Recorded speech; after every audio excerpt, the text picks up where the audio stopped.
All right, we live. Peace and blessings, y'all. Welcome to the GOAT James Kingdom Show with B. Lee and A. Johnny. As y'all know, we go live every Sunday, noon Eastern time, to talk basketball and the GOAT conversation right here on our YouTube channel, which is the GOAT James Kingdom channel. Shout out to everybody who's already a subscriber. If you're not a subscriber, go ahead and hit that subscribe button.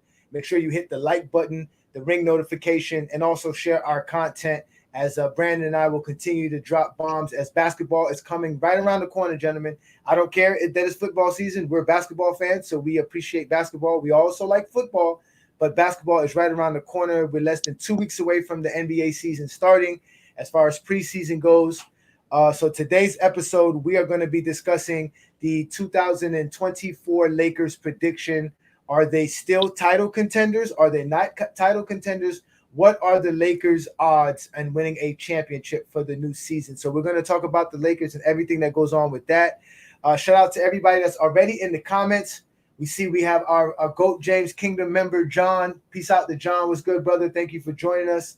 Again, you guys can go ahead and check out the membership for GOAT James Kingdom, all the perks that go along with that. We appreciate all the support from everybody that comes in. And we're going to keep doing what we're doing, man. This is GOAT James Kingdom. We got Travis in the building. What up, Travis? What's up, gentlemen? How's it going? Yes. So Brandon's here, obviously. What up, Brandon? It's good. All right, so we're going to have a great show today. You got somebody you're going to bring onto the show, Travis? You bringing another? Yes, throughout the invites, Mr. Cam Young. GOAT James. Oh, Cam Young. Yeah, shout out to Cam Young, who has been actually on fire these past couple of weeks on our GOAT James Kingdom platform and our group in Facebook. He really has got some people riled up, man. I mean, this guy here, he's in other groups too. I see him in other groups too as well. Shout out to Cam. Yeah, he's more than welcome. And again, we are going live right now on the Facebook group, which is GOAT James Kingdom. You can catch us on TikTok. You can catch us on Instagram and Twitter as well, and also right here on Facebook. So we're going to get right to it, man. Brandon, people are confused. You're not a Laker fan, but you're a LeBron fan, correct? Yeah. But were you a Laker fan before LeBron joined the Lakers, or you a Laker fan because of LeBron? I'm just a LeBron fan. Okay. So that's what I usually tell folks. I tell them that you're a LeBron fan. So you were a Cleveland fan before this, correct? Yep. All right. So they probably make fun of you for that, just that alone, just for the fact that you don't have a team, which is funny because most Michael Jordan fans aren't Bulls fans. Majority. Sorry, they say I'm not a Jordan fan. I just love him. So all right. So I mean, obviously you guys know I am a Miami Heat fan. That's my team. That's my city. That's where I'm from. But I do got the Lakers going into the finals this year, like I always do, because of LeBron James. We'll talk about that later. But what's your team, Travis? Honestly, I used to be a huge Lakers fan, and then I just kind of fell off, not because of LeBron, but like because I just lost interest in the game in general, as far as like watching it. Mm-hmm. But I mean, I was pulling for the Bucks last year, but then the Heat. I was kind of, but.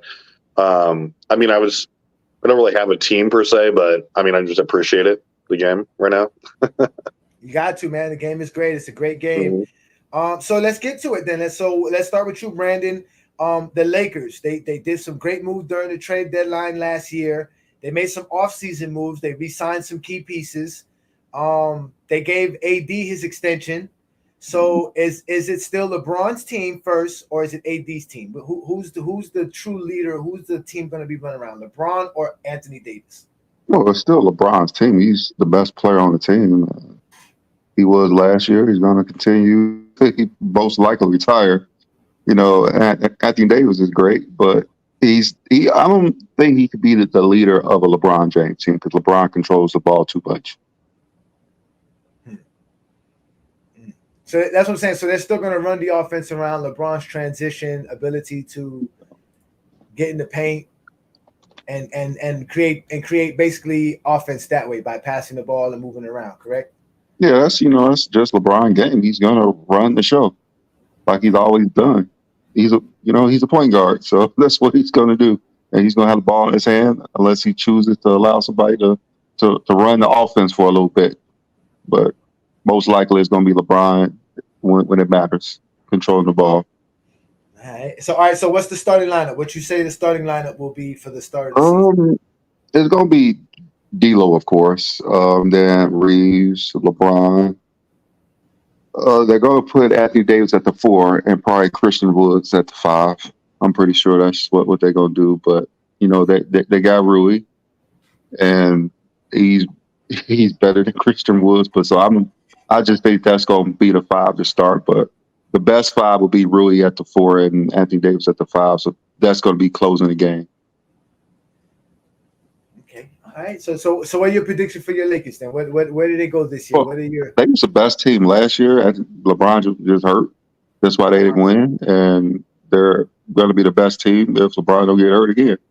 They should have won the title if LeBron was healthy. So they're going to win the title this year with a whole training camp and a little bit of an upgrade of a roster. Are Schroeder's not on the team? So who's going to be the backup?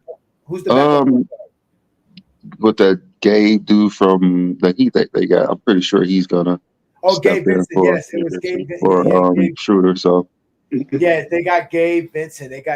All right, so you got the Lakers as the best team in the West, so they're favorites to make the finals, correct? I think they're gonna win the title if everybody's healthy, which it hasn't been the case. But if they are the best team. And is it going to be against the Nets? Are you still going with the Nets? Are you changing your Eastern Conference team this year? Yeah, I'm gonna have to change it because the Nets do not have Kevin Durant on the team no more. Well, that's going to be a tough thing for the Lakers to get to the finals, man. That's going to be fun, man. We'll do more. Hopefully, it's the Heat, so we can have an easy win.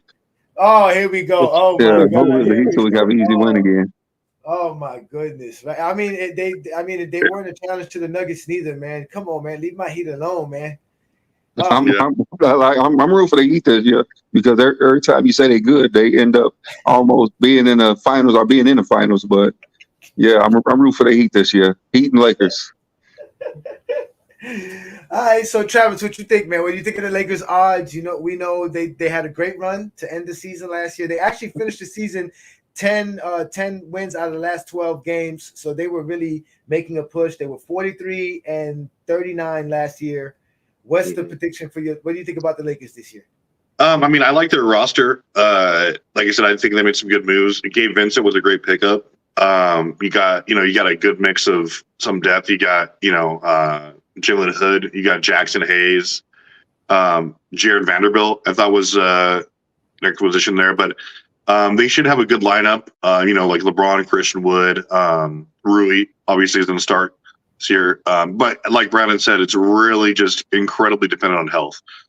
I mean, I'm not sure what was going on with like LeBron injury, but like if AD's healthy and he's playing at like he was down the stretch and like for most of the playoffs, like at that level, Lakers gonna be hard to beat because I think he's a top 4 or 3 or 4 big man in the league when he's healthy and he's on his game, especially defensively. Mm-hmm. I mean, I think it's still going to be a war zone between, obviously, if Phoenix is healthy, but I think the Nuggets are really prime to repeat there, especially if they're healthy. But like I said, it's really just those two guys. If those two guys are leading from the front, LeBron and AD, and they're healthy, then they're going to be tough to beat. But I think I would put money on the Nuggets right now, coming out again. But Lakers, you can't sleep on them.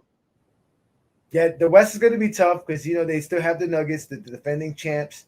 Obviously, the Warriors got a little bit better, I guess, adding CP3. Then you have Phoenix. Yeah. Then you got Phoenix, obviously the super team of this year. Wasn't there talks of Dame Lillard going over there too as well? Wasn't he trying to force his way to like Miami or something? That's why I'm so down about going into the preseason because I'm like, man, we don't even have Dame Lillard yet. Are we gonna go for him? Are we not? What are we doing? He's just making it harder for me to be ready for the season. It's like, are we gonna have him on the roster or not? Like, it don't make no sense. Yeah, I mean, what would you have to give up to get him too? Like They want more than what we have. We don't have enough. Supposedly, there's a third team involved. That I forgot what the team was. Yeah. But still, I think that's what it was. I think Phoenix was the third team involved, and somehow we still would have got Dame Lillard, but they would have got somebody too as well to add to their team to help with their depth. They would have got rid of Ayton. So, yeah. But I mean, again, you guys really need. You guys need rumors. Those are rumors. I think you guys need a front court help more than anything, right? I would say. No, we need a point guard. We need a point guard. We just lost Gabe Vincent. We're still stuck with Lowry.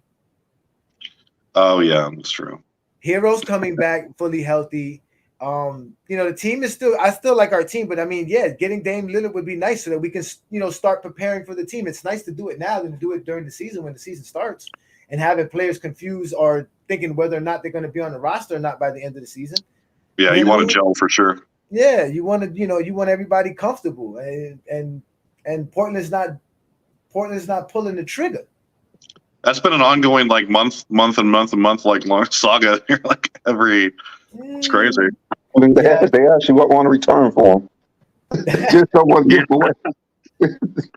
Oh, how dare they? How dare they want equal value for Damian? Can't blame them, man. Like, yeah, you want our franchise player.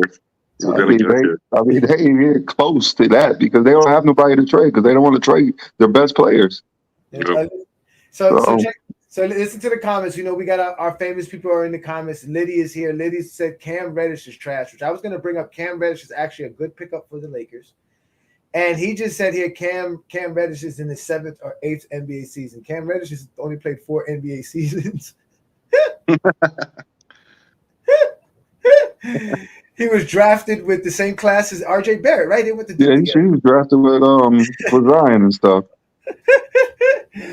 So I mean, he has not had his breakout season, but I do think that playing under LeBron James will help him.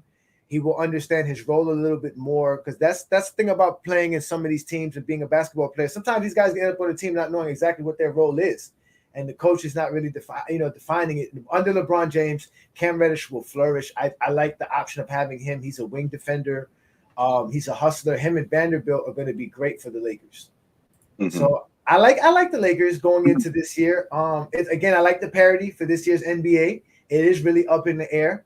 But the Lakers do have a great shot. I don't like, the idea that LeBron is still the main guy. Who is their backup center? Hayes? Yeah, Hayes. Hayes or Hayes? What's his name? Who knows? He could be the starter. Who knows? Oh my God! But they really should bring back Dwight Howard. I don't understand why they don't want Dwight on the team. Yeah, I don't understand it neither. Yeah, I mean he's still serviceable. I mean I just don't understand. Like it's weird. Yeah, if DeAndre Jordan and JaVale McGee can still have roster spots in today's NBA, Dwight's better than both of them. That's what I'm saying. I don't see why Dwight Howard can't have it. Just a roster spot. That doesn't make no sense. I mean, they definitely could have used him last year. I don't understand it. Like, what did he do to piss the Lakers off so bad?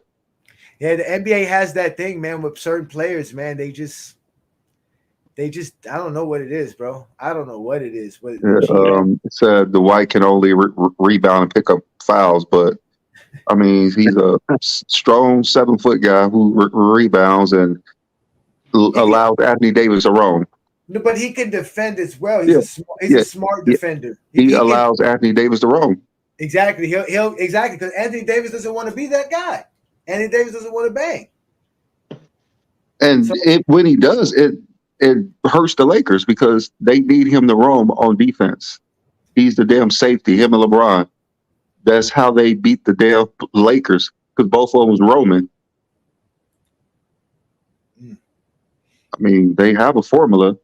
Just use it. Oh my God! This guy says here, and right here, I'm looking at it, my friend. Cam Reddish, 4 years experience in the NBA from Duke. He was born 1999. Cam Reddish did not play 7 seasons in the NBA. Stop counting. Stop counting the seasons you see on Basketball Reference because he was traded twice. So you got to look at the blue, not the gray, when you're looking at Basketball Reference. Oh, he's counting when he been traded during the season. Like, yeah, Yeah, because they, that's that dude, Liddy. Sometimes he just say weird things.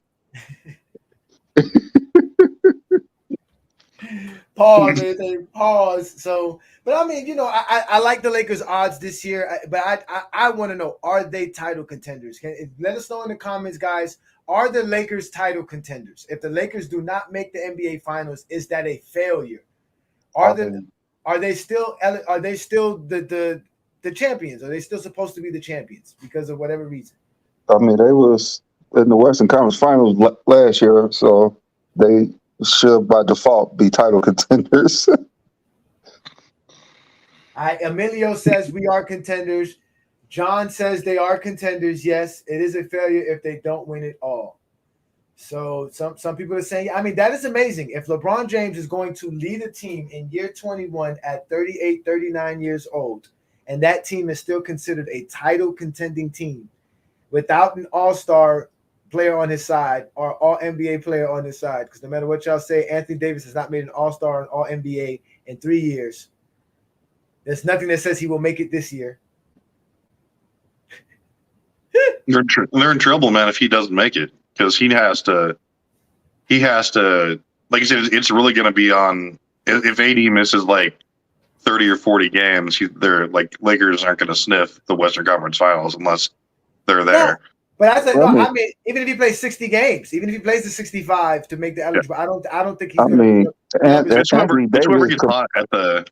gets hot at the right time and who's healthy, Anthony Davis could play 20 games and come back in the playoffs, and they can win a title. So it doesn't really matter how many games he plays. It's just if he could play in the playoffs.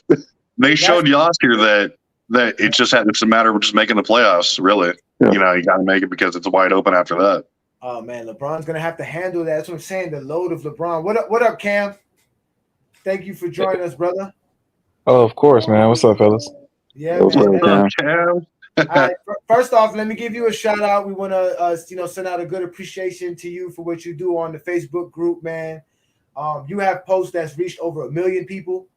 You have posts that have hundreds of shares, thousands, tens of thousands of comments, brother.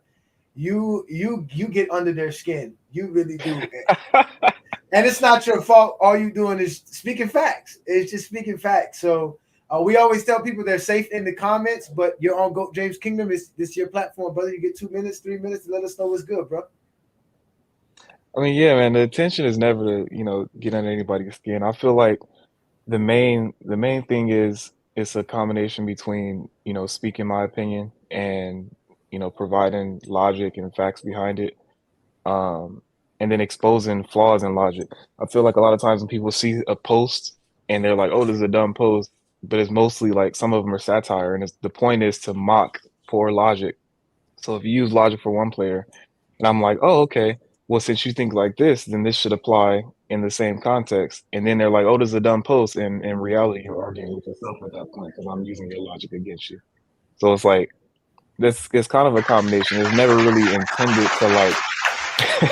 No, bro, that's exactly what we do here. Like you said, they expose it themselves. And they do it all the time. They don't see it, bro. They don't realize that one logic should apply across the board, but for them, it doesn't. It really doesn't. It's crazy. It is literally crazy. So your last famous post was the fact that you put up that LeBron won every level on every team he's played on, and obviously people are upset. They are literally upset about that. Tell us some crazy things you heard as far as in the comments, or you read in the comments about that particular idea that LeBron actually has more championships than Jordan if we count all the high school everything. Especially when we talk about who led their team to championships. Okay, so the thing is, I feel like that all started basically with somebody essentially saying that it was more impressive that Jordan won a national championship in college, and then LeBron was, losing in the NBA. And because they were like, oh, he won a championship. And I was like, okay, well, that's because Jordan wasn't good enough at the time to go straight to the NBA. And there's a bunch of rebuttals for that. But basically the whole reasoning behind that is because UCLA didn't want him. Virginia didn't want him. So these are two top D1 schools, and if you're getting essentially ignored or rejected by Division One schools, you're not ready for the NBA. So they were like, "Oh yeah, well he's winning championships in college," and I'm like, and they were like, "Oh, LeBron's missing the playoffs," and I'm like, "Okay, well the NBA level is higher than the college level, like regardless of what your achievements are in college." So I'm like, "Okay, well if we're gonna include everything, well let's talk about everything. Let's talk about their whole body of work and winning. Let's talk about every level that they've won at." And when you became a great player. Because I feel like if you're having a GOAT debate, I mean, you can either talk about the NBA and restrict it to those, years in your career, or you can talk about your body of work as a basketball player, the same way they do when they're inducting you to the Basketball Hall of Fame. What are your contributions to basketball? So I'm just looking at it in a bigger scope, like, Olympics. Okay, what did you do? And the NBA, what did you do? Every team you've been on, you won on every team. Like that's the difference I think between them is that every time LeBron's either been on a team or changed teams, the expectation was always winning. And I feel like with Jordan, his fans, especially in hindsight, give him a bunch of, excuses as to why he didn't win. It's always, oh, he was old or he was injured. And I'm like, well, you hold LeBron to those same expectations when he's hurt or injured. Like the whole foot thing, they're like, oh, what happened to his mysterious foot injury? And I'm like, okay, so when it's LeBron and he's playing through an injury, you don't give him that benefit of the doubt. But with Jordan, playing with the Wizards, you give him excuses. Or, when he came back mid-season, you give him excuses. Oh, he only played 17 games. And it's like, okay, but we gave him props for dropping the double nickel game. Like we give him a whole bunch of props for all this stuff, and then we turn around and use that same thing as an excuse. Yeah, you dropped it on that one. Go ahead, Brandon. You was gonna say something? No, I was just saying that basically how we're basically talking to Jordan fans. We're not talking about Jordan. Like that's the thing. We're saying things that they say, just like when like Cam posted that, I like made a graph of it because that was fucking genius. So they was pissed off at that because I said who led teams to finals, and we all know Michael Jordan didn't lead UNC to the title. Like it's pretty obvious that Michael Jordan did. So they're upset about that because Jordan won a national title. Like that's cool. We all know Michael Jordan won a national title, but I said who led teams to titles? Like it's nothing wrong with like Michael Jordan, what he did in North Carolina. He was great in North Carolina. He's player of the year, third pick in the draft, but he didn't lead them to a title. Like, it's fine. It's fine. Michael Jordan didn't lead them to the title.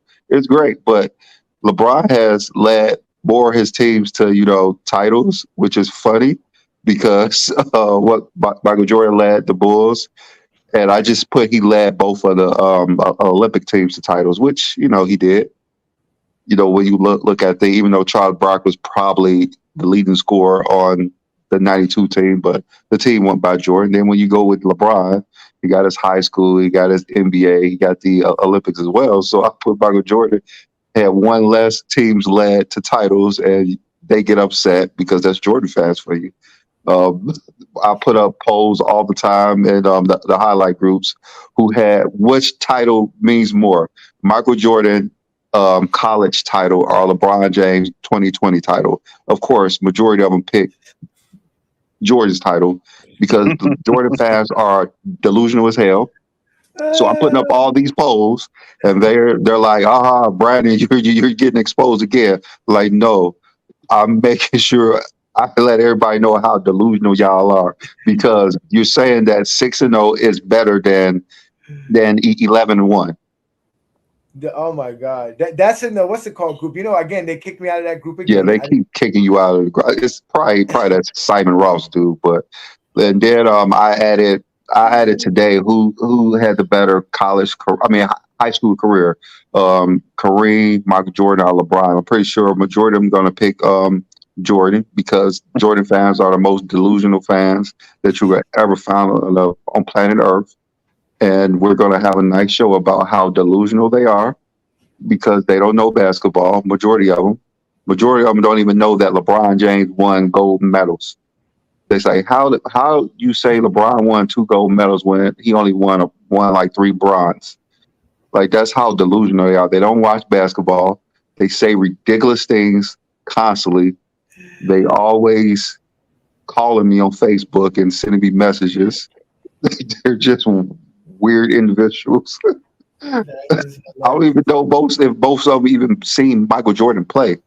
They haven't. We'd all said that. We all agreed to that. Even people who are my age have rarely saw Michael Jordan play, unless you lived in Chicago, unless you lived in where you from, Brandon and Gary.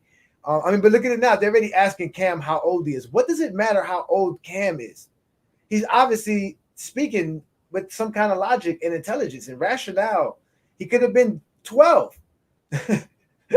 Yeah, so the problem with that, because I get that a lot. Like, I don't hide. I mean, I'm not under like a fake profile. And like, people can see my face. I look damn near 17. So I'm 26. And so the rebuttal is always, oh, you're too young to see Michael Jordan. Okay, that's a fair point. But the problem is, majority of the fans that are talking about basketball fall between a certain age demographic. There's nobody really in these groups above like 50. I mean, I'm sure we can say that. No, So but Cam, they say people who are 40 are too young to talk about Jordan as well. So I'm gonna get that. So look, so yeah, basically, if you under 40, I mean, do the math. I mean, how old were you by 96? If you like, because okay, I got like 35, year olds saying, "Oh, you're too young to see." I'm like, bro, you're 35. How old were you in 97? Like 98 during his last title run? Like you weren't watching his prime as a competent basketball fan. You were watching as a little kid who's gonna remember, like, the big moments and stuff. Like you're not remembering stuff from 40 years ago. Listen, But aside from that, I said the same thing on my show because the guy came I on was my show. 15 years old in '98. There was a guy that came on my show and told me he was born 1988 and said that he don't like LeBron fans because they never saw Michael Jordan. I said, bro, you never saw Michael Jordan. You were born 1988. You were born 1988. And what they don't realize is that as a 10-year-old, you didn't see anything that I can't see. Like you weren't religious. I mean, look, if we being honest, I made a poll about it, and I didn't include Jordan or LeBron. I just said, how old are y'all, most of y'all in these groups? And a lot of the demographic was between 25 and 35, which is expected. I'm like, you guys didn't see him. But even aside from that, let's forget the whole age thing for the guys who saying, they're old enough, they watch Jordan, they watch LeBron. Okay, that's fair. But the thing is, you're calling Jordan the greatest of all time. So if you're going to use the age argument and say, oh, well, you were too young to see so-and-so, let's say you're 50. How old were you when, the older guys were playing, like the guys that came before Jordan, before the whole GOAT marketing thing started? You haven't seen all of basketball. So if you're going to attack people for their age and say, oh, you haven't seen Jordan, so you can't speak on the GOAT. Okay, well, you haven't seen Wilt. You haven't seen Kareem. Like, you didn't see these guys that played before him. And let's use Michael Jordan's own words. Yeah, let's use his own words. He said it's disrespectful to the legends that played before him to call him the GOAT. So he didn't call himself that. It's like I was saying, man. In 1998, I was 14, about to be 50. Even on WGN, because it would come on late at night. You'd have to go to bed, or your daddy didn't want to watch Michael Jordan, so you had to watch it. You know what I mean? Like, people didn't really watch Jordan unless if they were allowed to watch it. That's because you're from Tennessee, right? You're from Tennessee, right? Kentucky. Kentucky has WGN as well, right? That's available in your region, right? Right, that's what I'm saying. I'm from Miami. Like I had it, and I didn't get to watch every game that he played, because it would either be either have to do homework, or it's 9 or 10 o'clock at night and it's time for bed.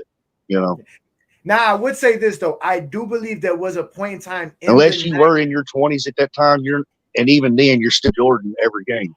No, I believe there was a point in time in the 90s though, WGN became a cable available network, so that anybody can get it no matter what region. I believe WGN became like the first national regional channel because of the Chicago Bulls. If I'm correct, that's when people started realizing if they create their own networks like MSG or Yes Channel, that they can get an extra revenue for their teams. So, but what's good, Ralph? I see Chad's here too. What up, Chad? Yo, what's going on? What's going on? Nothing much, man. We were talking the Lakers originally. We bought Cam in. I don't know if you guys are familiar with Cam. Cam is a superstar of today. Shout out to Cam. He does his thing. The young man just dropped some knowledge for us, y'all. Again, this is what we do in GOAT James Kingdom. We talk basketball, and he's one of the best exposers in our Facebook group. But we got Chad and Ralph here, so we want you guys' take on the Lakers. We'll start with you, Chad. what do you think about the Lakers' prediction this year? What are their odds winning a championship? What do you think about the Lakers as far as their roster and going into the new season?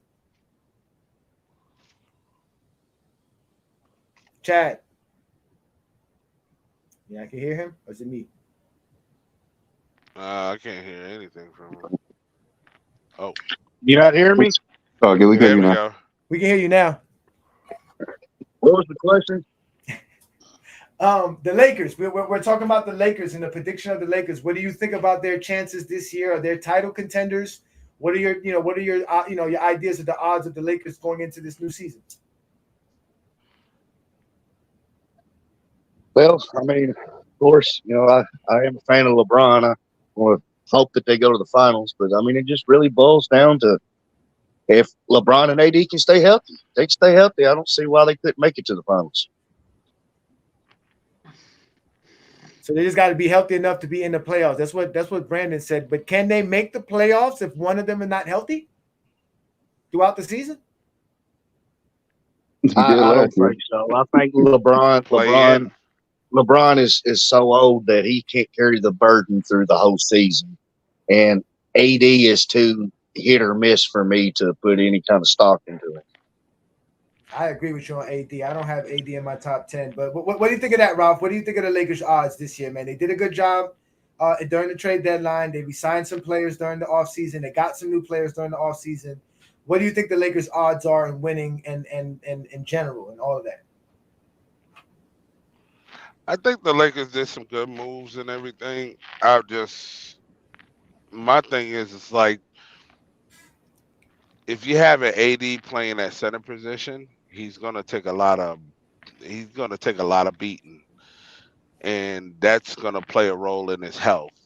So I felt like getting Hayes was a good move, but I felt like putting AD at that power forward position will put you in a better position. Look at 2020. He was able to play longer when he was at that power forward when they had Dwight and they had JaVale McGee. Did he play some center? Very, very rarely, but if you have him playing more center than power forward, it's going to take a lot of toll on his body, and and I agree with Brandon. It's going to take with health. Health is going to I always say the healthier the team, that's the top teams, is the ones that's going to win. That's it for the Lakers then. I agree with you, Ralph, but Anthony Davis doesn't like to play center. So, I mean, that's where you got a good point there. He don't like to play it, and if he does, he's going to take that beat. The geriatric Lakers. I don't know about that.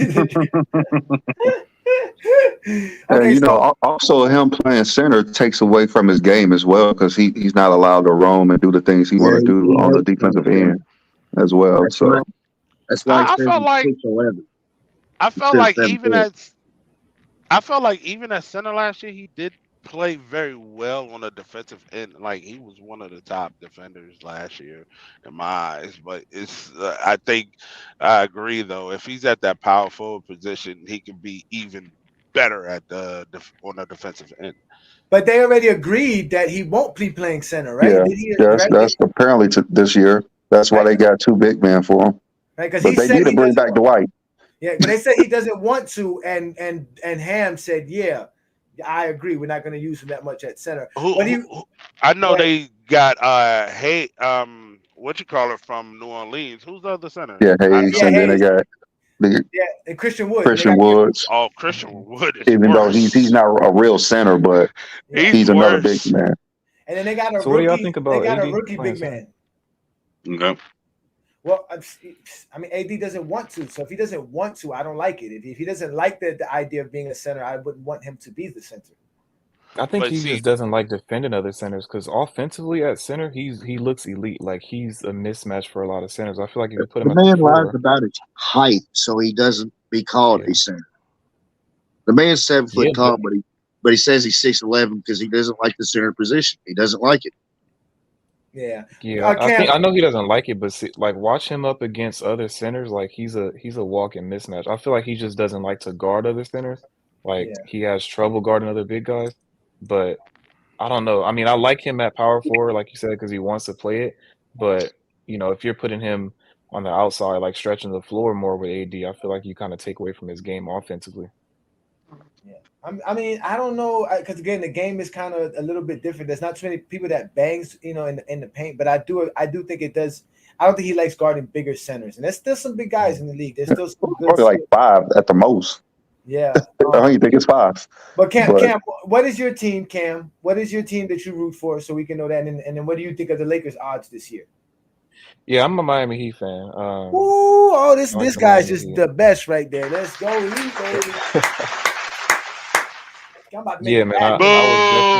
I was definitely surprised. Last year they overachieved. I just realistically, I didn't have them beating Denver. I just felt like Denver was a powerhouse last year. People don't give them enough credit. Yeah, they keep making the playoffs. Yeah, but as far as the Lakers, the problem with Denver next year though is going to be they're the only team I feel like in the West that didn't really get better. Like one of the top teams, they lost. What is it? Bruce Brown. They lost Bruce Brown. Yes. And they didn't add anyone. They didn't add anybody. Yeah. That's what I'm saying. They didn't make any like major moves. But as far as the Lakers, they're gonna be good. I think like everybody's been saying. I mean, I'm kind of along with y'all. Like as long as they get to the playoffs after that, as long as everybody's healthy, they have a deep squad. Like I know people love to be like, oh, the Lakers this and that. Like they don't really want to give them props. But if it was any other team, they would be giving them credit. They made a lot of good moves this year. So. I think they had a lot of depth. Yeah, you know what's funny? They I guess in the ranking they had Golden State above the Lakers. Like, what did y'all watch last year? Like, what did y'all watch last year to even make that? They were watching the greatest point guard of all time. Well, Chris Paul I think Chris Paul is a great addition to the Warriors. That's the reason why I can understand. But other than that, yeah, I agree with you, Brandon. Go ahead, Rob. I mean, they're like even smaller. I guess what the Lakers did was made Steph Curry play point guard, and I've been saying this for years. Steph Curry cannot play point guard. It takes away from his game completely. So he was averaging like 20 points a game at the most because he couldn't get his shot off, couldn't run around screens. Draymond Green needs to run that offense so Steph Curry can get off. That's why I always say Steph Curry is not a top point guard because he cannot run a team and be successful. How can you be called the greatest point guard of all time when LeBron averages and totals more assists than Steph Curry? So, no, that's a good point. I mean, Curry his strength has always been like he's just one of the best off-ball players. Well, then like running around screen things like that. Right. But I don't think like he's not built for the point guard because he doesn't want to be the focal point of the defense. Because they're focusing on him. Nobody else on that team is really going to consistently create their own shot, and like their ball movement has to be their thing. I think it really depends on, again, their health and like who steps up scoring. Like obviously Jordan Poole was a massive disaster for them before they unloaded him. If Chris Paul plays and he's at his level like he was in the playoffs a couple of years ago, and if he's healthy, then they're going to be an issue. But yeah. We'll really see just what happens like with everyone who's playing at the best level, like when the playoffs start to roll around. Lakers are stacked. I mean, Lakers, they have a good roster. We'll see. I think it's going to be between them and the Nuggets, maybe Phoenix. But who knows? It's a long season. Anything can happen. I got a question. Do anybody in here have Steph Curry a top 5 point guard of all time? I do. Yeah. I do. Why? Who said that? Cam said that. Cam does. Cam and Ralph. Yeah. Go ahead. I don't have any stuff. Go ahead, Ralph. Why, Ralph? Well, like when I look at that point guard position, especially like now, the point guard position is played different than what it was back then. And like like Steph Curry, you got Kyrie, those type of point guards are scoring point guards, and what Steph was able to do within his career and how the way he translated the game and everything, that's what really, and what he was able to accomplish, that's what put him at the top 5 for me. So Ralph, you said that the point guards play different. Which point guard does not run their offense on their team other than Steph Curry? You got Kyrie that does it. Kyrie runs the offense. He ran the offense many years. He's not not running it like now the because not he's playing like with the Luka. average not like the point guard that like Boston before LeBron, like he ran the offense, no, he was more of a scoring point guard but he ran the on offense Boston. while scoring though. Like Dame Lillard, he runs the offense while scoring. Trae Young runs the offense while scoring. Steph Curry does not do that at all.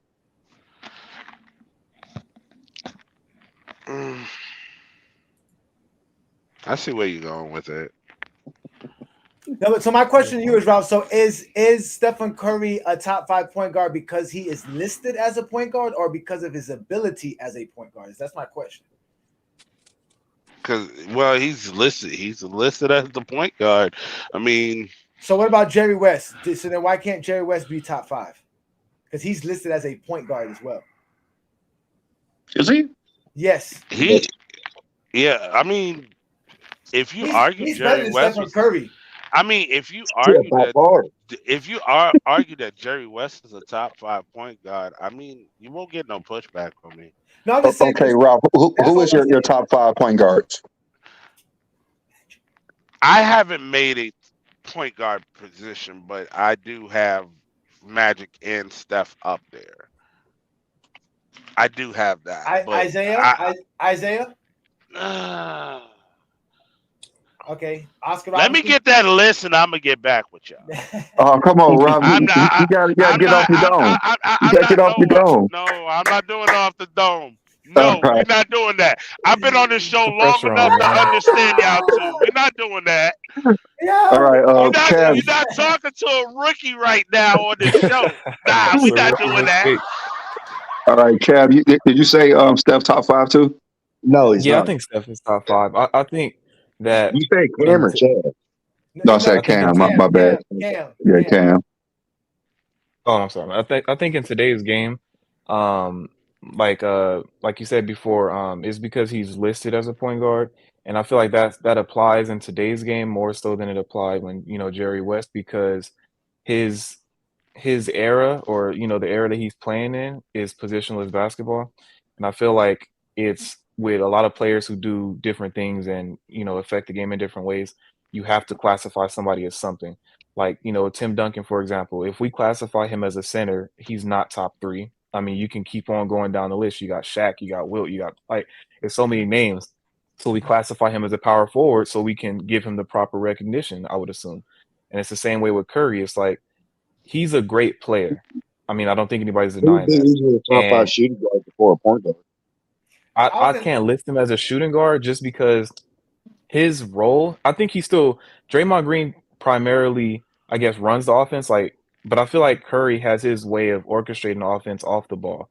So by creating attention for himself, going off screens and stuff, he's opening up the floor for his other players. Like Klay wouldn't get those same opportunities if you put a traditional point guard on the floor. I don't think so, because there's not that off-ball threat of Curry. There's not the attention on Curry.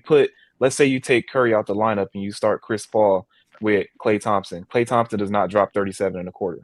Yes. That just doesn't happen without Curry. Yes, he does. Now, though, with the attention goes on. He scored 60 on 4 dribbles.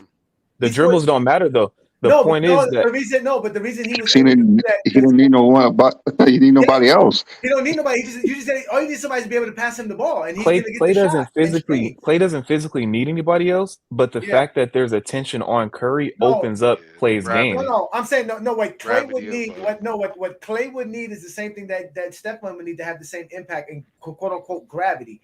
Stephen Curry's going to need a screener and a passer. Klay Thompson's going to need a screener and a passer.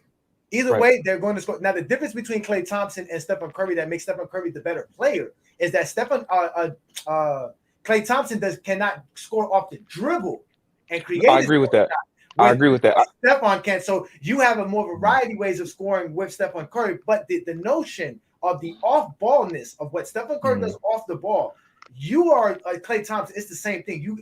They cause the same gravity because they're just as deadly from them. You can't leave them open if they're running around getting screens for a 3-pointer. You cannot leave Klay Thompson open for a catch and shoot.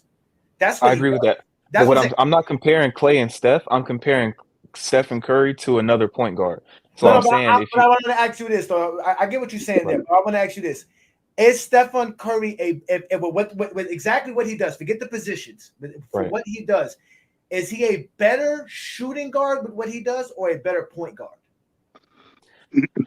That's a good question. I think he's better at being a shooting guard. Like, for example, if you were to put him primarily as a shooting guard for his career, I think he's more impactful. If you put him alongside a pass first traditional point guard, I feel like he's more impactful because that's his role in the offense. But I think in that role, he creates offense for other players. So Klay Thompson indirectly benefits from Stephen Curry's presence.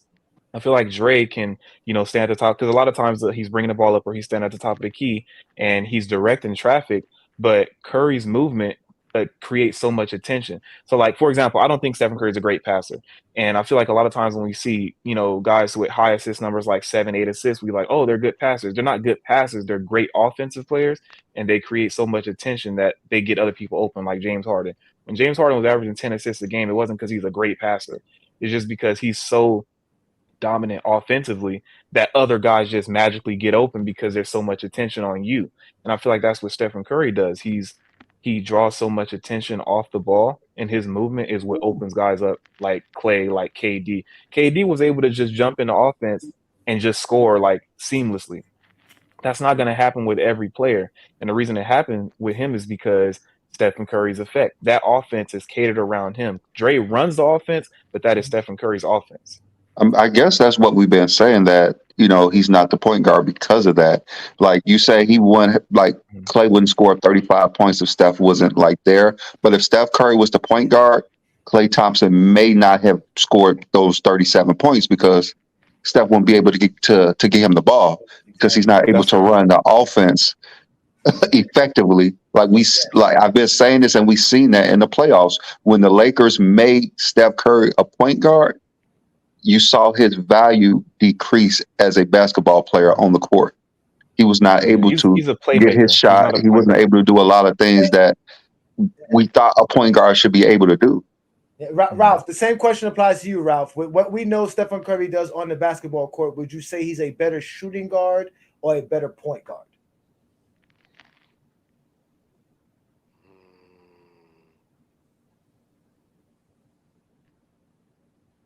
Because you got him top 5 as a point guard, but we know he's really good as a shooting guard. So is he a better shooting guard than a point guard? Ralph still there? Yeah, he's there. He's thinking. Yeah, I'm here. I'm thinking. Yeah, I'm still here. This ain't the TikTok lives. You got to be able to use your brain. I appreciate it, Ralph. Thank you, brother. What's good, man? Let's go. I think more of a. Dang, that's a good question. That's a real good question. Ladies and gentlemen, this is GOAT James Kingdom, baby. I think maybe more of a shooting guard. Value, more of a shooting guard. No, for what he does, what he actually does on the basketball court, for his production, what he does, would you say he's a better shooting guard than he is as a point guard? Shooting guard. So my question is, because the reason I asked that is because, if he's top 5 point guard for y'all, what would that make him as a top 5 shooting guard? Would that make him a top 5 shooting guard? I think so. I mean, but the better question, I'm gonna get to that, but the better question is, what does everybody consider a point guard? And I feel like the easy answer is, a guy who facilitates, but I'm not talking about the traditional old school definition of a point guard. I'm not talking about the Rajon Rondos of the world. I'm talking about in the 2020s, what is the point guard?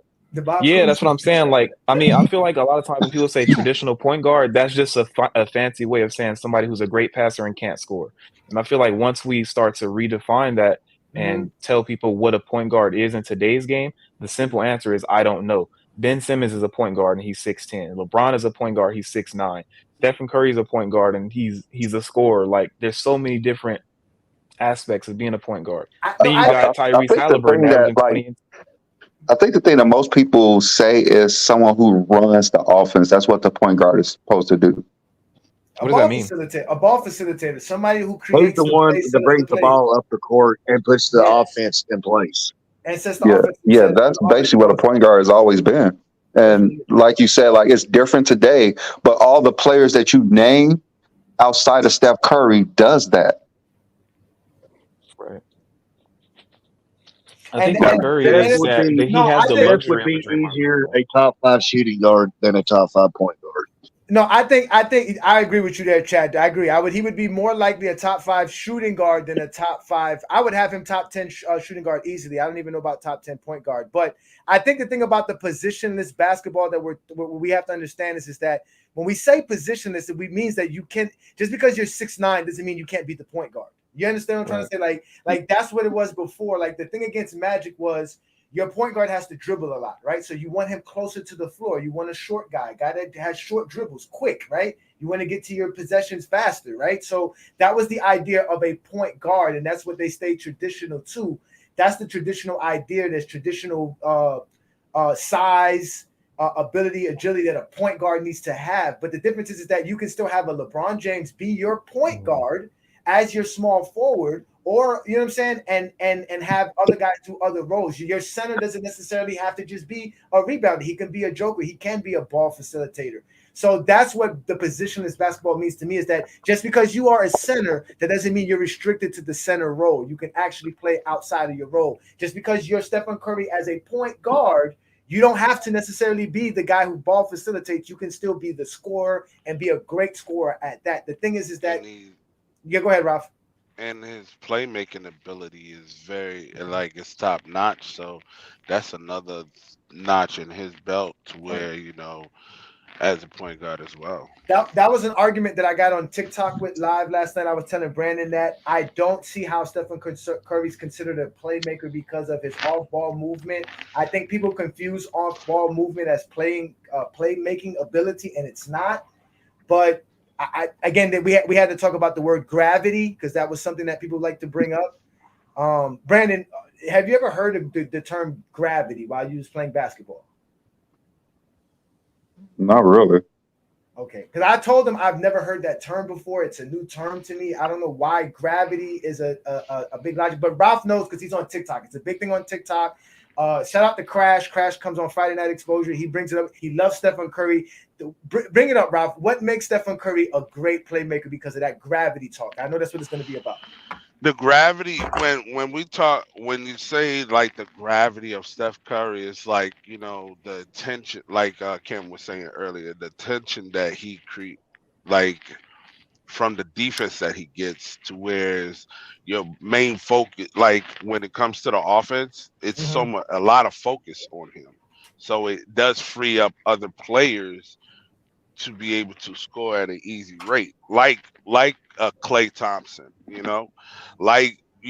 when players cut to the basket, such as Andrew Wiggins, or back then when Harrison Barnes was playing, when they ran with how the offense is orchestrated around Steph, that's where his gravity comes into play.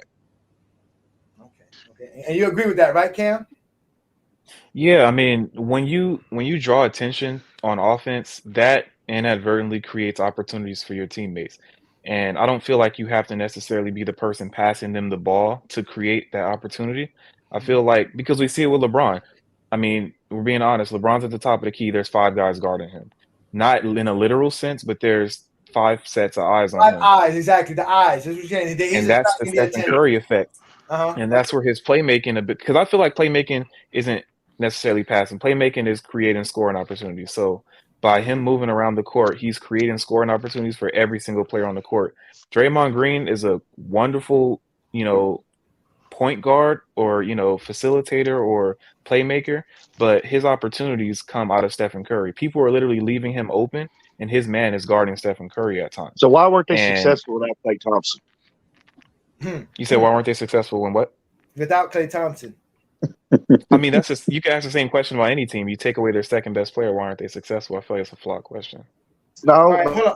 But Chad, hold on. No. Y'all over talking about gravity and how it makes everybody else's opportunities easier. How does Klay, how could they not be as successful without it?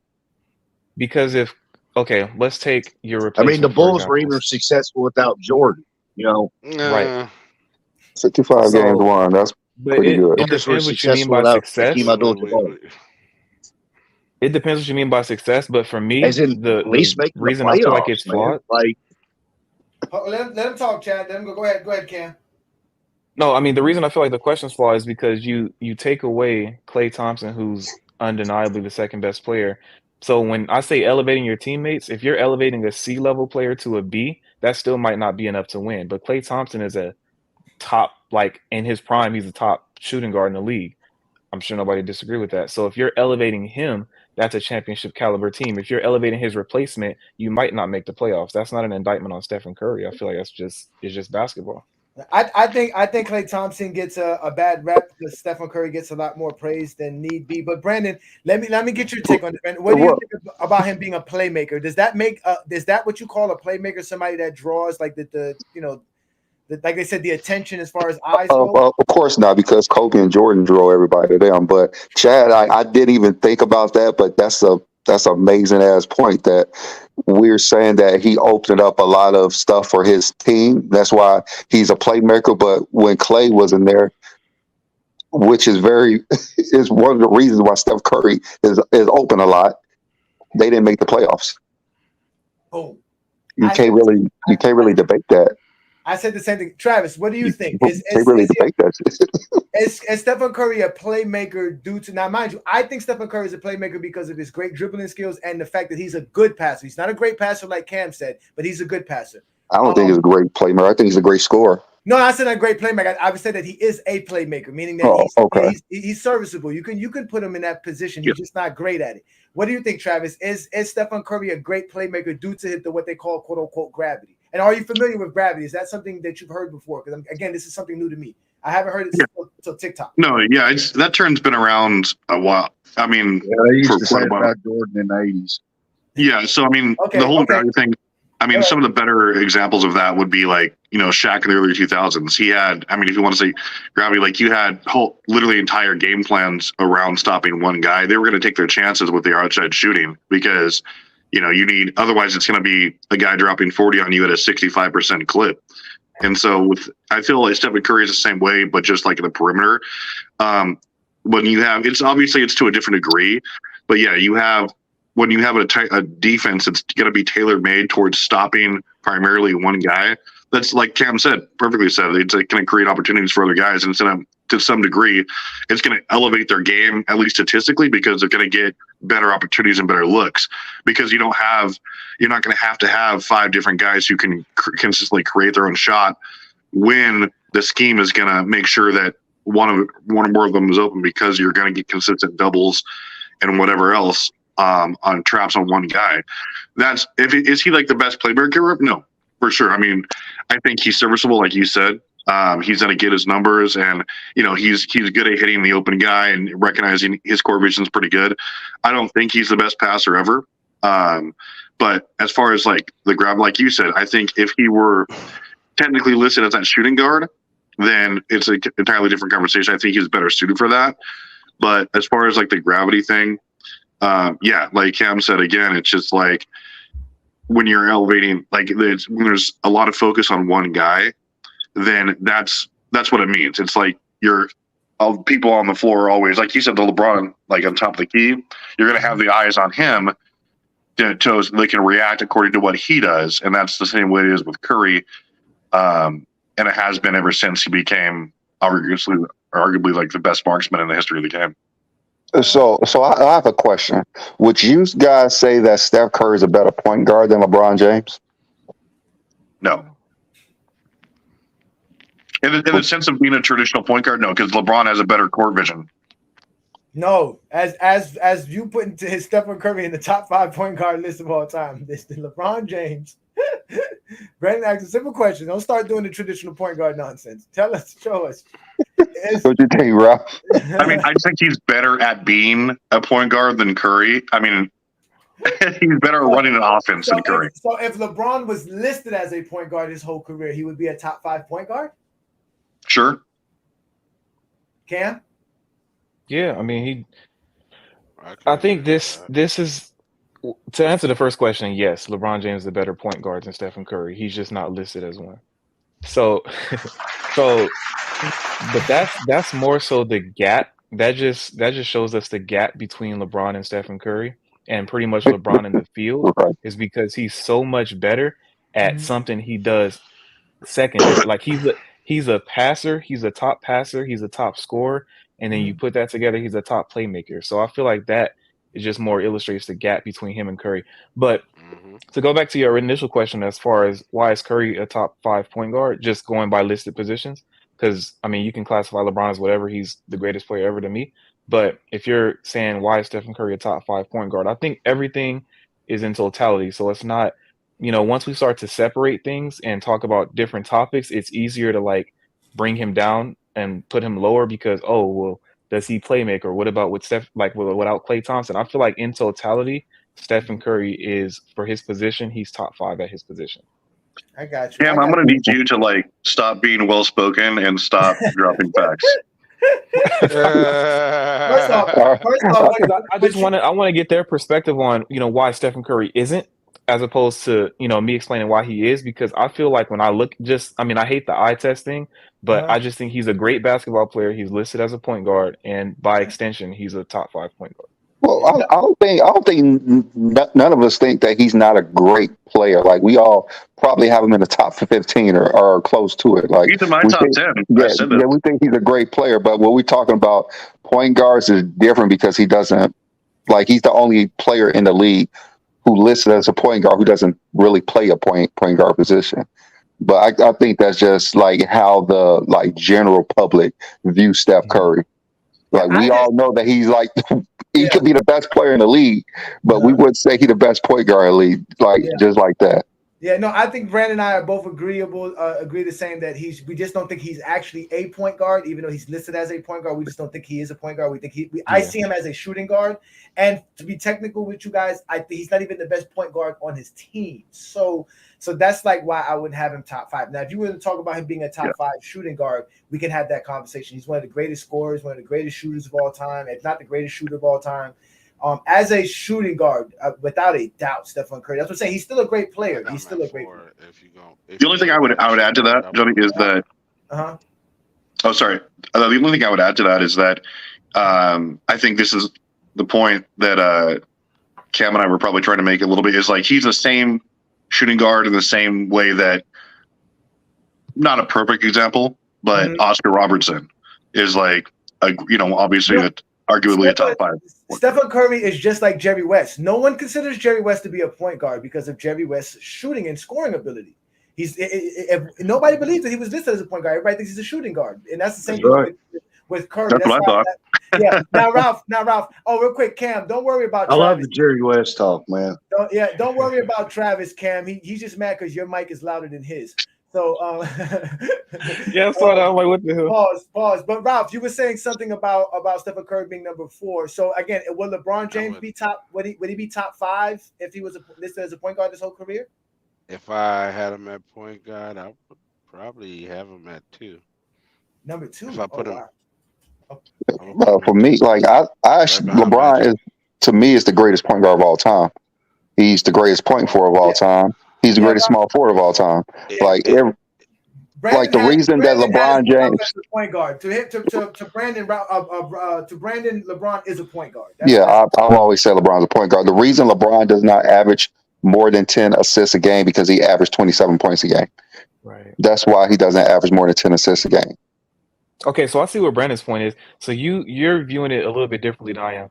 I agree with what you're saying, by the way, but I view it more as how good are you as a player, and then what position do you play, and that's where I rank you based on that. I think you're viewing it more so based on how good are you at being what you're listed as, if that makes sense. You're good at being a point guard based on what a point guard has done traditionally.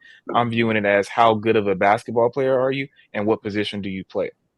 That's what it is with Steph Curry, because like you said, like he could be the best player in the league, but a lot of people wouldn't say he's the best point guard because they don't view him as a point guard, but he's listed as a point guard, so he should be the best point guard. Cam is who's a better point guard, John Stockton, Steph Curry? It depends what your question is. So, are you more in line with what Brandon was saying as far as at playing point guard, at being a facilitator, at the traditional what a point guard is considered? Yes. Then I would say John Stockton. But I do think that y'all probably have seen it. I definitely. You said Jason Kidd? Yeah. I guess we quick firing on the answers. So Stephen Curry is not a Stephen Curry is not a traditional point guard. So you can list off a bunch of traditional point guards, and Stephen Curry will not be better at playing point guard than those players. No. Okay, so he's not top is five. he a better point guard than them? No, then yes. no. But again, he gave you a different criteria, Chad. He's not going off of the traditional. Yeah, he's top five for him in his mind. From him, that's basically what he's saying. But let's do this, right? Because there are only a handful of scoring point guards like a Stephen Curry. So let's just list those guys off the top. So we have Stephen Curry, right? We have Oscar Robinson. Yep. We have Jerry West. Yep. Damian Lillard. Yep. AI. Chris Paul. Allen Iverson. Allen Iverson's he was listed as a point guard when he come in though. I do agree with you there. So that's what I'm saying. So Iverson, that's it. So because Iverson is a scorer, but he's really a good facilitator. He can play point guard. That's Iverson averaged more assists than Steph, right? I don't know. Let's look it up. No, I don't think so.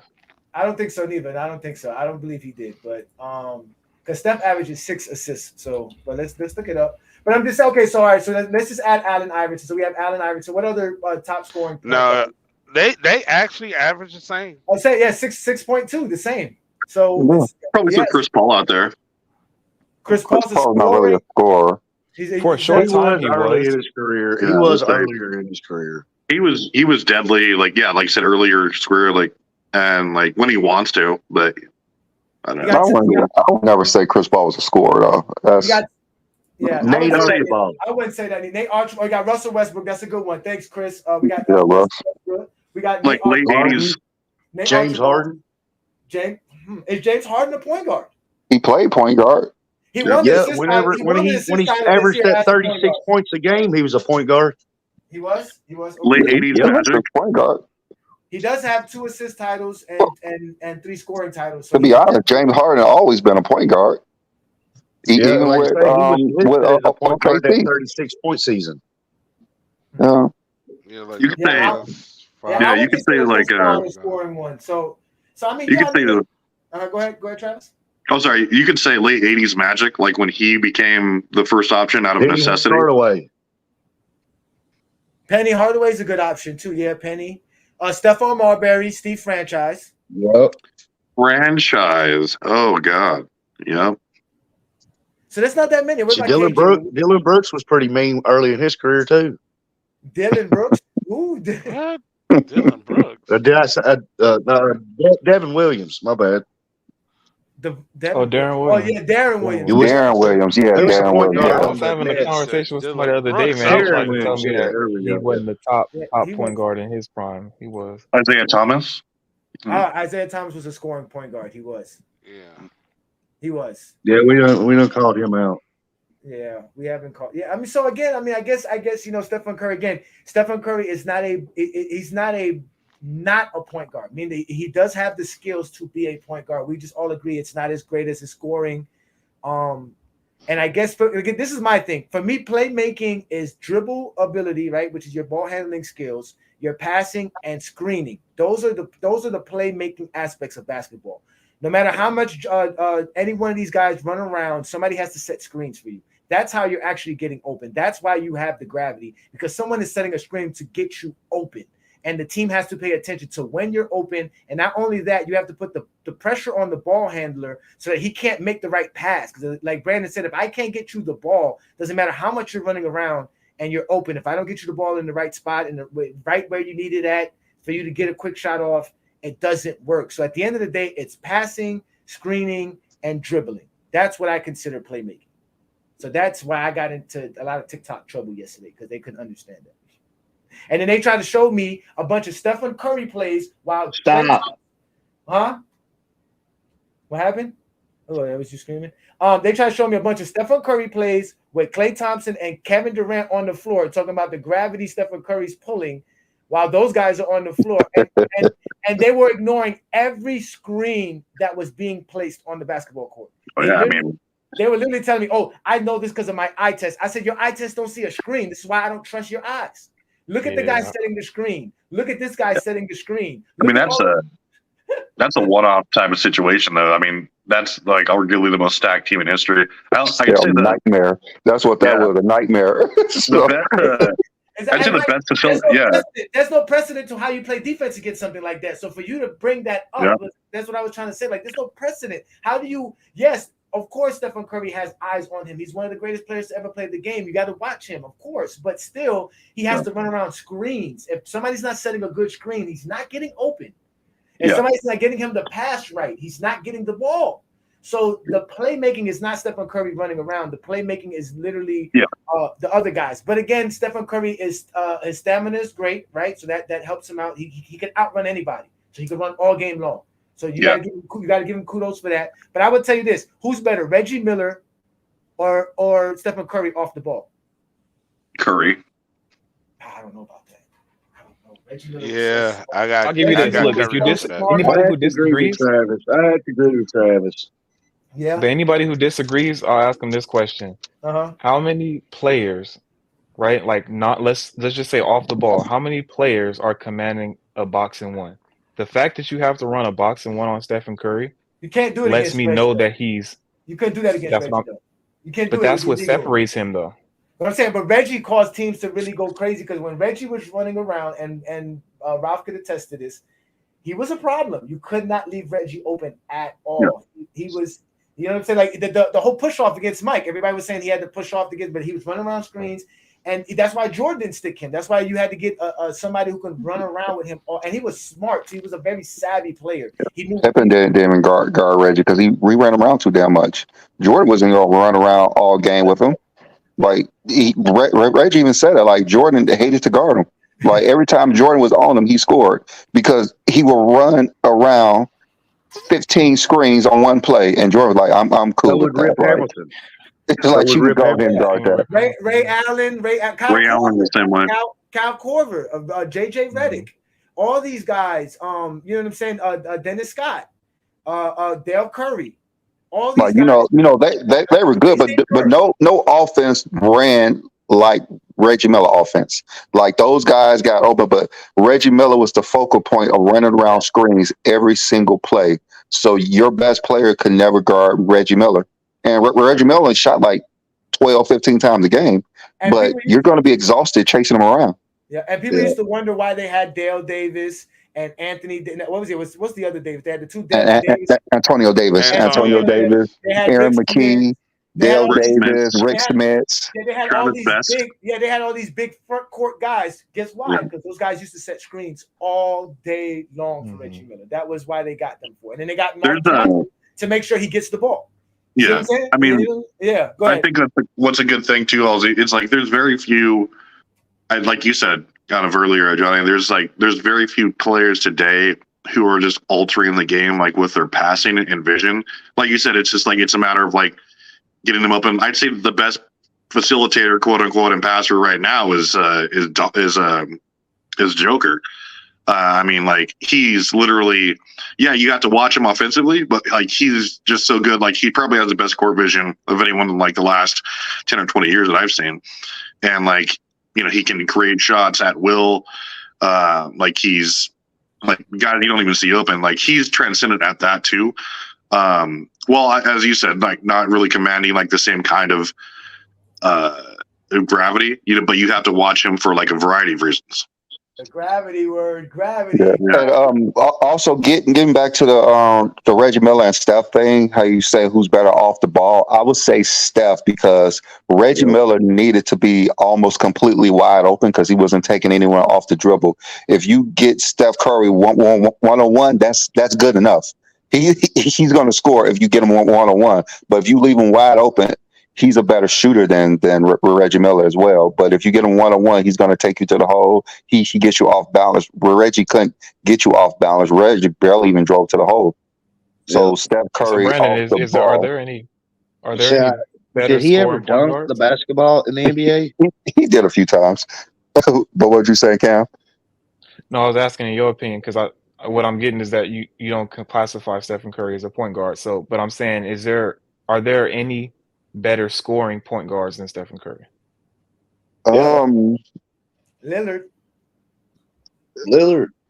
I I can't. Well, in like the regular season, there could be some, but when we're talking about scoring and winning, I mean, the only one you could put up there is Isaiah Thomas, and he's above Isaiah Thomas in that sense. I say Pete Curry. Well, you mean all time, Cam, or just in today's NBA? No, all time. Because like me, for example, I got Zeke in my top 5. I got Magic in my top 5. No, I have Curry in my top 5. Oscar and Jerry West are better scorers than Stephen Curry. Yep. I wouldn't. Don't start. I wouldn't say that, but if they were great in that era, I understand. I'm not. Everyone, even I'm starting to listen to chat about Jerry West because everyone's been bringing up how great he is. Even Kobe is saying it, so I can't really hate. But I'm gonna still continue to say in his era, he was amazing. In his era, he was amazing. Oh my God. When I think of scorer, I think of somebody who scores from all 3 levels, right? And Curry scores at a high clip from all 3 levels. Like he's 40% from 3, he's 40 to 50% from mid range, and he's finishing 60% at the basket. I feel like you can't say that about any other point guard. You can't Jerry West outside the 3-point line because he didn't have it. If he had it, he would be torching it. Damon, I get you there. I think it would be hard if we consider Harden. All right, as what's it called? Westbrook a better scorer than Curry? No. Westbrook, no. Steph Curry is a way more efficient scorer. He's more efficient, that's for sure. He's way more efficient. Steph literally changed the way basketball is played. He has. That his impact was another thing we talked about on Friday Night Exposure. We talked about how he has a great impact on the game. We know that. That's not even a denial. That's not a denial. But again, Brandon and I get called haters because they think it's because Stephen Curry and LeBron. But in reality, again, we just don't think he's a point guard. That's just it. We just don't think he's a point guard. Yeah. That's really it. Yeah. I mean, that's definitely not a hill that I would die on. Like, I don't really care. Like, just think, like Cam said, he's a phenomenal player. No matter how you slice it, it's just like because he weaponized the 3-ball like more than whatever. Like before, it was just like a tool. Nobody was like, okay, cool. We don't have to draft around it. Yeah, but I think Gilbert Arenas said it best the other day. He said when he joined the league, shooting a 3 off the dribble was considered a bad shot. It was considered a it was taboo. Yeah. It was taboo. Stephen Curry changed that. He actually said it was okay to shoot off the dribble from 3-point line. That's really. It was still a big man's league in 2009 when he joined. But he's still the only one that could really do it like that. There's only very few that can actually shoot off the dribble like him. And even at that, they're not as efficient as him. You have Dame Lillard and Trae Young, and who else? Who else could really shoot like that off the dribble? That can hit the 3 just off the dribble. That's the thing. Like what you said, it's not many. It's his efficiency from there that makes him so ridiculous. Jackson.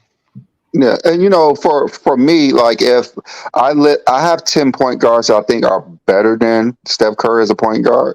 I will have at least 5 shooting guards that I would say are better shooting guards than Steph Curry.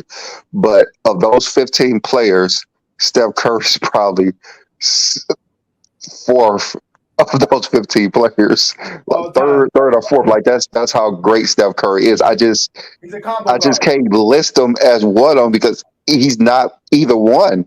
He's not a shooting guard and he's not a point guard. Like he's a combo guard. He's a different type of player. Like just like I can't really list him as a shooting guard or a point guard. He's just a different human being. Yeah, he's just Stephen Curry. Yeah. That's why I would never have him on top. You gotta dissect everybody's position. Like, okay, you have Curry, who's a quote unquote shooting guard who plays point guard. You got Kyrie, who's pretty much a shooting guard, but he plays point guard. You got Damian Lillard, he's a scoring point guard. Like you have combo. It's so much. Yeah, they say a combo guard. I won't even put him as a combo guard. Like I won't even put Steph Curry as a combo guard because he doesn't play a combo guard. Like I know, like we saying, like the point guard position is different today, but all of those point guards run their offense. Steph Curry don't. He do not do that. Do you think that's more because he can't, or more so because he was just blessed with Draymond Green? I think it's the latter. If he had to strictly play point guard, I don't think he would have been as successful as he's been. If he had to be a point guard. No Draymond Green, no Stephen Curry success, basically. He wasn't very successful before Draymond got there, and he was running it before Draymond got there. He wasn't that successful before Draymond. That's what I said. He wasn't not that many years successful. apart, Oh, though. you said I he mean, wasn't okay. running All But right, they I actually got made you. the playoffs when I he got you. was when with Mark Jackson. I mean, but Because Mark Mark Jackson's Jackson had system him was way playing that different, point. though. I Yeah, mean, but Trey he made the Young made playoffs the during that playoffs. We time. wouldn't say he's successful. Yeah. Well, listen, Stephen Curry's best season as far as being a point guard, if we want to talk about his passing ability, was 2014. He averaged 8.5 assists on 24 points per game, shooting 47% from the field and 42 from three-point land. Jesus Christ. That's tough. And with volume, too. Yeah, with volume. So, but that was 2014. I think that was the first time they made the playoffs, if I'm correct. Oh, 20. Yeah. They made the first time they made the playoffs was 2013. I'm sorry. So 2013. At that time, he only averaged 7 assists, scoring 23 points per game. And then from 2015 on, it went from 7.7 to 6.7 to 6.6, 6.1, 5.2. Then it went up to 6.6 in 2020, but he didn't play that much in 2020 at all. He only played 5 games. And then it was 5.8 because Draymond, from there on, for 2015 on, Draymond really took over. Yeah, he averaged more assists and stuff. Like, yeah, he became the point guard, which is great because Kerr elevated him. Yeah, like Kerr elevated Draymond to that role. Because if you go back to Mark Jackson Warriors, you had Klay trying to score off the dribble. Like when you have the Steve Kerr system, like, and that's not an indictment on Klay, but it's like when you under the Steve Kerr system, Klay is a catch and shoot guy. Yeah, like, true. Under Mark Jackson, he was trying to create for himself. So I feel like when we're looking at the numbers for Curry, we put the proper context. Like, okay, how is the offense? Like, what is the coach telling these guys, and what did it result in? Because, like you said, without Draymond Green, that Warriors offense isn't the Warriors offense. Yeah, no, I think they realized that Draymond Green can be their ball facilitator, and it would help open up Stephen Curry as a scorer because he's so dynamic as a scorer. So it works in their favor because you can alternate them. That's why I think they're dangerous this year, because now you have 3 ball facilitators on the roster that could at any time shuffle who you need to get them, and either one of them could truly get you a good basket. So they're going to be very, very dangerous offensively. Yeah, they're going to be good, but they're just a terrible matchup for the Lakers. No, they are. No, defensively, terrible matchup for the Lakers. Obviously, going into the playoffs when matchups matter most, that's different. But again, during the season, if they get hot, and certain things happen, you know how the light-skinned boy does. So it starts shimmying, and next thing you know, we got ESPN specials because of the Golden State Warriors. So I have a question. Did any of you guys watch Steph in college? Nope. Barely. Oh yeah, I did. Oh yeah, I did in Davidson and Charlotte. Yeah, I was actually in college at the same time, man. I used to watch Steph Curry. I think he was a sophomore, like when he, started getting on the map, and I used to watch. Like, how's this dude just throwing the ball up, hitting everything? Like he plays like he's 12, and he's just killing in college. I could not understand it. I could not understand how this little kid looks like he's 12, playing the game incorrectly. And he's averaging over 20 points a game. And then the next year, I think he led the college in assists because he just focused on his ball handling. And I was like, yeah, this is never going to work in NBA. This is never going to work.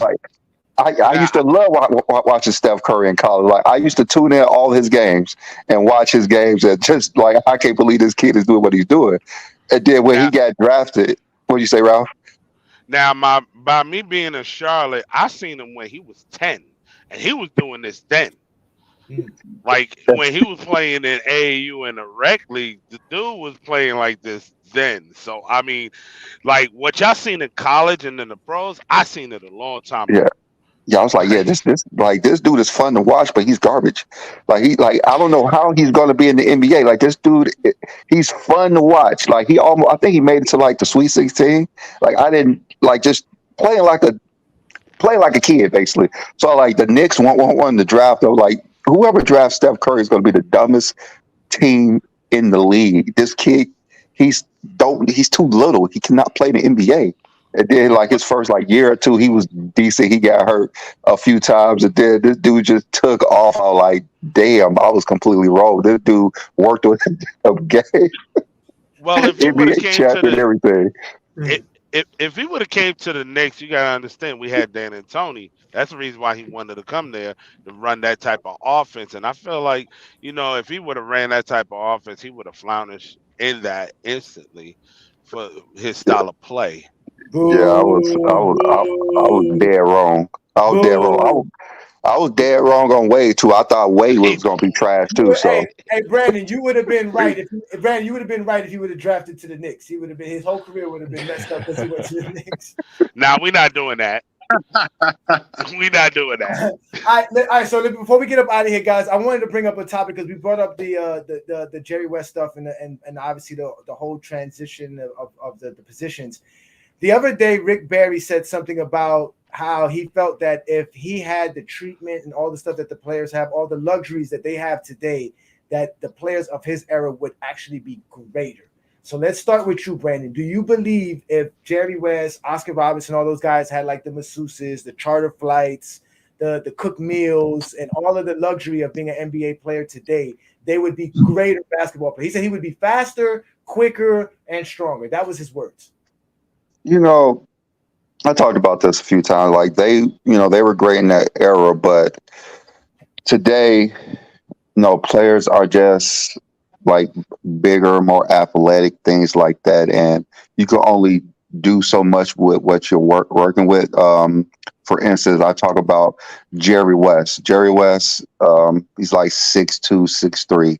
So to me, no matter what you give Jerry West, I don't think that he would have averaged 30 points a game in the 90s because of you have to be such a physically dominant player other than just a skilled player. But, then we talk about people like Steph Curry, who's 6'3", who's small, and he's doing what he's doing. So, I'm kind of going towards the way Chad has been saying things, even though Chad sucks at times.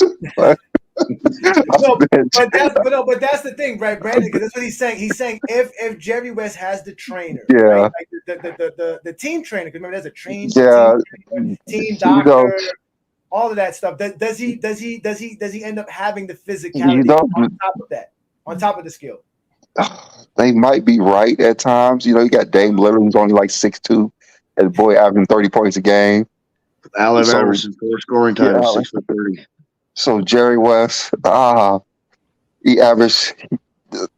I don't want to say it. Go watch the man's highlights and look at how quick he can come off the dribble and shoot, man.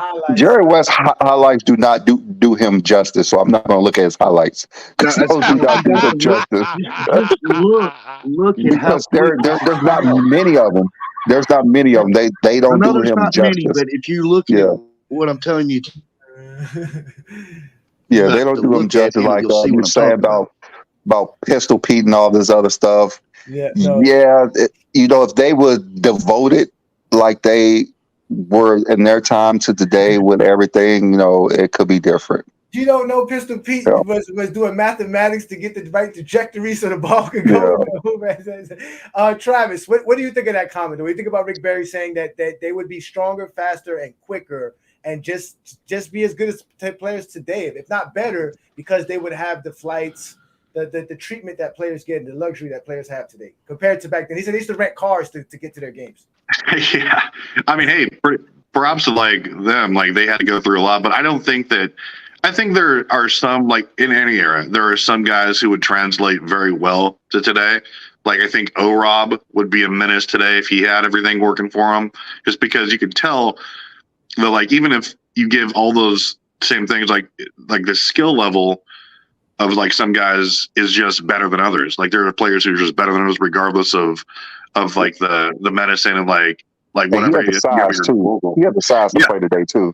Yeah, exactly. Yeah, like you have your size and like, I mean, like if you look at it through the age, like right now, the only thing really over time that the position rather that's gotten time statistically bigger, like as a player, has been the guard position.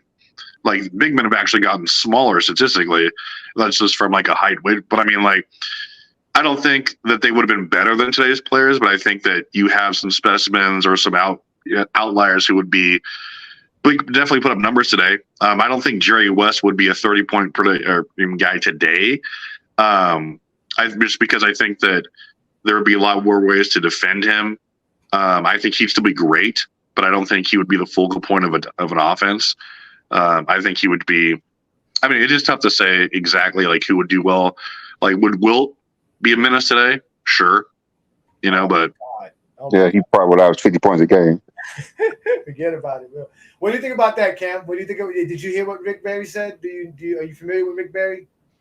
Yeah, see, I hate this conversation a little bit just because I don't really think that, like they're like, oh, medicine and training. I don't really think that makes you necessarily a better basketball player. I think I'm more kind of in agreement. I think Travis was saying, like, as far as if you're a transcendent great player, you're going to be great in any era. I don't think that eating better necessarily is going to make you a better basketball player. Like, you hear stories about guys like Shaq and Dwight Howard, like eating McDonald's before every game. Like, so the dieting thing doesn't necessarily make you better. The training, yeah, but I think they would benefit more from just having the precedent set from previous players. So, like, if you take a Jerry West or somebody, they have the example set before them, like, okay, these guys set the foundation and I can build off of that. The guys that were playing in the 60s and stuff, like, they didn't have anything really to build off of. So they couldn't be a Kyrie Irving because the skill set wasn't there for them to look at as an example, like, oh, I can do this, I can build off of this. So it's like, there's so many different factors, but I think that training and, like, when they go far as that, like, that's not really as big of a factor as the precedent being set. Like, they showed us how to be more creative with our dribbling so we can build off of that foundation.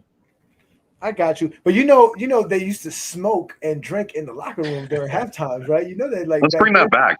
Let's do that. I mean, they used to do that in the 90s and 2000s too. Yeah. I mean, if we listen to what Gilbert Arenas said the dude had a bag of Coke fall out in the middle of a game. So didn't Durant say, like, they're all token back there? Like, yeah. And if we let Jordan fans tell us all of the Bulls were crackheads, man, after the Last Dance, man, that narrative just went crazy. I didn't hear nothing about that's because Jordan said that. Hey, Ralph, what do you think of that, Ralph? And we'll let Chad finish up because I know me and Chad are on agreement in the same part, so I'll let Chad finish up. But what do you think of that, Ralph? What Rick Barry said about that, and what saying that basically they just have it a little bit better, that they could play, that they can handle playing in this league, especially with the treatment that the players get. Are you there, Ralph? Ralph, no.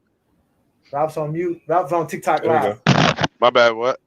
Yeah, what do you think about Rick Barry saying about how, like, he says that because people talk about plumbers. There's the plumbers, the famous word that gets tossed around from back in the days in the 80s and the 60s, and he was saying how that if they had the training, the coaching, the medicine, all the stuff that these players get, the hot tubs, the flights, the charter flights, the food, that they would be better players. They would be bigger, faster, and stronger and quicker because of that. And that's an advantage that they didn't have, that players today have. Do you agree with him on that? What do you think of that?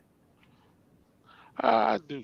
I think, like, if they had some of the advantages as far as working out and everything, yeah, I think they would be better. Me personally. All right. Okay. Chad and I agree. Right, Chad? You agree, right, Chad? That people like Jerry West. I know Brandon makes fun of him being 6'3". He wouldn't be 175. He would at least gain a couple of more pounds on some muscle. I agree. I mean, dude, between the rules, the medical advances, the travel, hell, they're going to naturally be better anyways. These athletes are naturally better. And then on top of it, their careers will probably last longer than 13, 14 years as well. But Jerry West, man, without a three-point line, 20 shots a game, 27 points a game, you telling me with a three-point line and the way that they call fouls now, you let him take 20 shots, he ain't averaging 30? You lost your mind. Man's IQ, his toughness, his quickness. Brandon's getting flashbacks of arguments that last. That's why he's the logo. Hey, guys, I got to go. All right, we're actually about to get up out of here, man. So listen, y'all. That was Ralph Alexander 65. You can catch him on TikTok, y'all. He got great lives on TikTok. Shout out to him. We're actually about to get up out of here so we can watch some football. That was a great conversation, man. I want to give a shout out to Travis, Chad, and Cam. Again, Cam, thank you so much, man. Continue to post whatever you feel like. You are free to post all you want. Hey, 1,000 apologies to Cam also, man. I've been coming at him on some of his posts, and hey, man, I don't want that smoke anymore. So that's all love, man. I love the conversations. Yeah, for sure, man.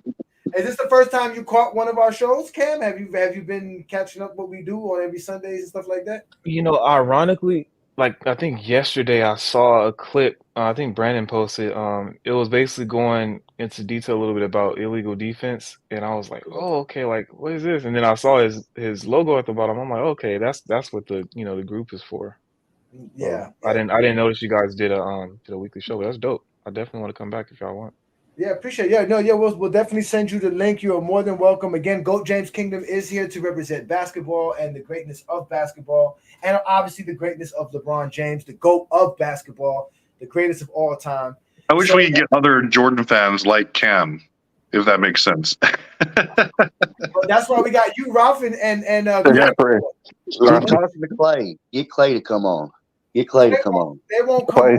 Clay No, ain't coming on. Travis, get Clay to come on. You have not, yeah, Travis. You actually get anybody. They listen to you. They ate us. So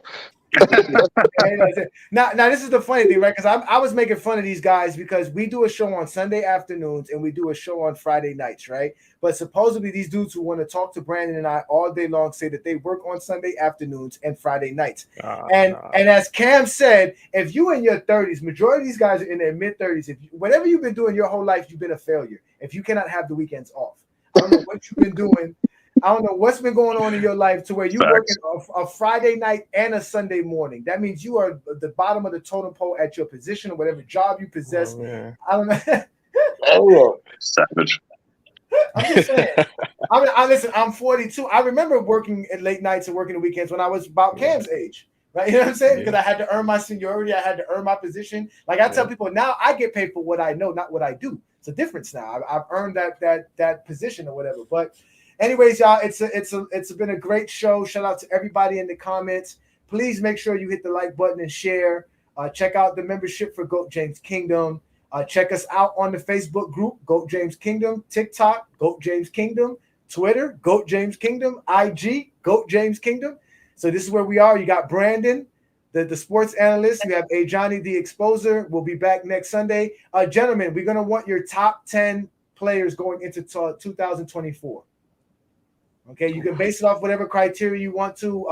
I'm going to base mine off of last year, basically, and Brandon's going to do the same. And we'll just talk about the top 10 players going into the season and any predictions y'all have for the overall season. Being that basketball does start October 5th for any real basketball fan. It doesn't start Christmas. It starts October 5th. All right, y'all. Y'all have a great Sunday. Enjoy. This is GOAT James Kingdom. Peace, y'all. See you guys. I'll see. Yep.